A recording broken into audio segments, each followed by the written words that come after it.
Urdu digest میں خوش آمدید۔ یہ 4 مئی 1799 کی ایک گرم دوپہر تھی۔ جنوبی ہندوستان کی ریاست میسور کے دارالسلطنت سرنگا پٹم میں آسمان بالکل صاف تھا۔ سورج پورے جوبن پر چمک رہا تھا۔ ریاست میسور کے سلطان ٹیپو اور انگریزوں کے درمیان جنگ شروع ہوئے کئی ماہ گزر چکے تھے اور پچھلے 3 ماہ سے انگریز افواج سرنگا پٹم کا محاصرہ کیے ہوئے تھی۔ قلعے میں 1 سال کے لیے راشن اور اسلحے کا ذخیرہ موجود تھا، جبکہ ٹیپو گاہے بگاہے ہونے والی جھڑپوں میں انگریزوں کو خاصا نقصان پہنچا چکے تھے۔ ٹیپو سلطان اور اس کے جانثاروں کی اس ہمت و شجاعت سے انگریز افواج کے حوصلے پست ہو چکے تھے اور وہ شکست کے قریب تھے، لیکن پھر اپنوں کی غداری کے باعث ایک دم ایسا پانسا پلٹا کہ ہندوستان میں انگریزوں کے عزائم کے خلاف آخری دیوار ڈھہ گئی۔ انگریز افواج سرنگا پٹم کے قلعے میں داخل ہو گئیں اور ٹیپو سلطان بے جگری سے لڑتے ہوئے شہید ہو گئے۔ ٹیپو سلطان کے ساتھ غداری کرنے والے یہ لوگ کون تھے؟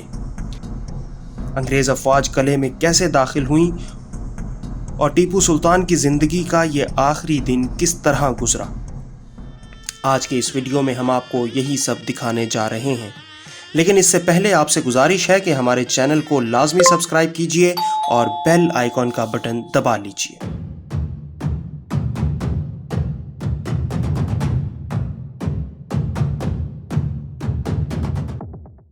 تو دوستو، انگریز ٹیپو سلطان اور اس کے باپ نواب حیدر علی کے ساتھ گزشتہ 3 جنگوں کے دوران یہ بات اچھی طرح سمجھ چکے تھے کہ وہ ٹیپو کو اکیلے ہی زیر نہیں کر سکتے، لیکن میسور کی تیسری جنگ کے دوران وہ یہ بھی اچھی طرح جان چکے تھے کہ ٹیپو کے کچھ قریبی لوگ ایسے بھی ہیں جو انتہائی مفاد پرست اور لالچی ہیں، جنہیں بآسانی خریدا جا سکتا ہے۔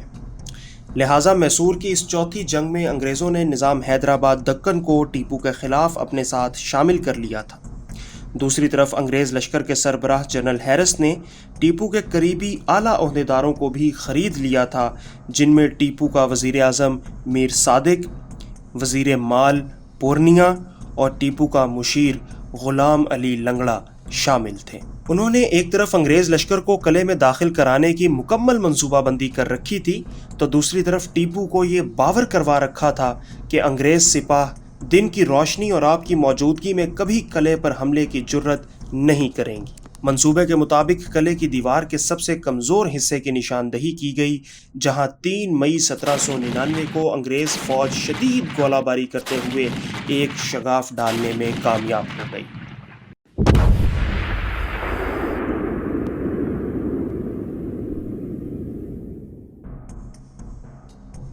اور پھر رات کی تاریکی میں تقریباً 5000 انگریز فوجی خندقوں میں چھپ کر بیٹھ گئے، جنہیں 4 مئی کو قلعے پر حتمی حملہ کرنا تھا۔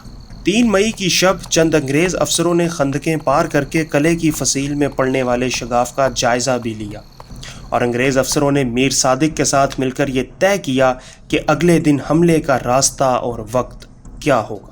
4 مئی کی صبح ٹیپو سلطان نے اپنے گھوڑے پر سوار ہو کر قلعے کی دیوار میں پڑنے والے شگاف کا معائنہ کیا اور اس کی مرمت کرنے کے احکامات جاری کیے، مگر میر صادق نے جان بوجھ کر دیوار کے شگاف کو انتہائی ناقص طریقے سے پر کروایا۔ مقصد یہ تھا کہ قلعے میں داخلے کے وقت انگریز افواج کو دیوار کے اس حصے کو توڑنے میں دقت نہ ہو۔ اس کے بعد سلطان ٹیپو غسل کے لیے چلے گئے۔ غسل کے بعد انہوں نے ہندو سوامیوں اور پروہتوں سے ملاقات کی جو سلطان سے ملنا چاہتے تھے۔ انہوں نے اپنے علم نجوم کے حساب کتاب سے ٹیپو کو مشورہ دیا کہ وہ آج کے دن قلعے سے باہر نہ نکلیں، کیونکہ آج کا دن ان کی جان پر بھاری ہے۔ ٹیپو نے ان کی خواہشات کے مطابق بھینسیں، بکریاں، اونٹ، کالی پوشاک اور نقد رقوم خیرات کی، لیکن یہ سب کچھ ٹیپو نے موت کے خوف سے نہیں بلکہ ہندو پروہتوں کی خواہشات کے پیش نظر کیا۔ دوسری طرف دوپہر کو منصوبے کے عین مطابق وزیر مال پورنیا نے قلعے کی فصیل اور اہم چوکیوں پر متعین محافظوں کو تنخواہ دینے کے بہانے بلوا لیا۔ حالانکہ عرصہ دراز سے تمام حکومتی اداروں اور افواج میں تنخواہیں تقسیم کرنے کا وقت نئے مہینے کی 1 تاریخ ہوا کرتی تھی، جبکہ اس دن مہینے کی 4 تاریخ تھی۔ ٹیپو اس بات سے لا علم تھا کہ قلعے کے سامنے کچھ ہی فاصلے پر انگریز فوج خندقوں میں چھپی قلعے کے اندر سے حملہ کرنے کے اشارے کی منتظر تھی، اور پھر قلعے کی نگرانی کم ہوتے ہی انگریزوں نے قلعے کی فصیل پر بھرپور گولہ باری شروع کر دی۔ ٹیپو کے جانثار کماندار جنرل عبدالغفار سلطان ٹیپو سے ملاقات کر کے واپس اپنے علاقے کی طرف جا رہے تھے کہ انہوں نے قلعے کی فصیل کو خالی پایا، لیکن اس سے پہلے کہ وہ سپاہیوں کو خبردار کرتے، انگریزی فوج کی طرف سے آنے والا توپ کا ایک گولہ ان کے سر میں لگا اور وہ شہید ہو گئے۔ سید غفار کی شہادت کے ساتھ ہی میر صادق نے قلعے کی فصیل سے انگریزوں کی طرف سفید رومال لہرانا شروع کر دیا۔ یہ حملے کا اشارہ تھا۔ اشارہ ملتے ہی انگریز فوج نے خندقوں سے نکل کر دریائے کاویری کے کنارے کی طرف بڑھنا شروع کیا، جو وہاں سے صرف 100 گز کے فاصلے پر تھا، اور دریا بھی صرف 280 گز چوڑا تھا، جس کی گہرائی کہیں گھٹنوں تک تو کہیں کمر تک تھی۔ اگر قلعے کی فصیل پر اس وقت سپاہی اور توپچی موجود ہوتے تو قلعے کی جانب بڑھتی انگریز فوج کو بڑی آسانی سے توپوں کا ہدف بنایا جا سکتا تھا، لیکن انگریز فوج کو خندقوں سے نکل کر شگاف کے ذریعے قلعے میں داخل ہونے میں محض 7 منٹ لگے۔ دوسری جانب سلطان ٹیپو دوپہر کے وقت اپنی کمانڈ پوسٹ میں ایک درخت کے نیچے کھانا کھانے بیٹھے۔ ابھی انہوں نے پہلا لقمہ اٹھایا ہی تھا کہ ایک گھڑ سوار پیغام رساں نے انہیں جنرل سید عبدالغفار کی شہادت کی خبر سنائی۔ اس واقعے کی خبر جو ہی ٹیپو سلطان کو ملی تو انہوں نے فوراً لقمہ نیچے رکھ دیا اور کہا کہ عبدالغفار ایک بہادر جرنیل تھا، وہ کبھی موت سے نہیں ڈرتا تھا، میں بھی اس سے جا ملوں گا۔ اسی اثناء میں انہیں انگریزی فوج کے قلعے میں داخل ہونے کی خبر ملی تو وہ حیران ہو گئے۔ اب ان پر غداروں کی غداری کھلم کھلا واضح ہو چکی تھی۔ انتہائی بدقسمتی کی بات ہے کہ قلعے میں داخل ہونے والی انگریز فوج کی رہنمائی کرنے والا قاسم علی بھی سلطان ٹیپو کا خاص آدمی تھا۔ اس وقت تعجب کے عالم میں ٹیپو کی زبان سے یہ نکلا کہ اے غدارو، تم اس غداری کا انجام ضرور دیکھو گے۔ تم اور تمہاری نسلیں انگریزوں کے ماتحت غلامی کی زندگی گزاریں گی۔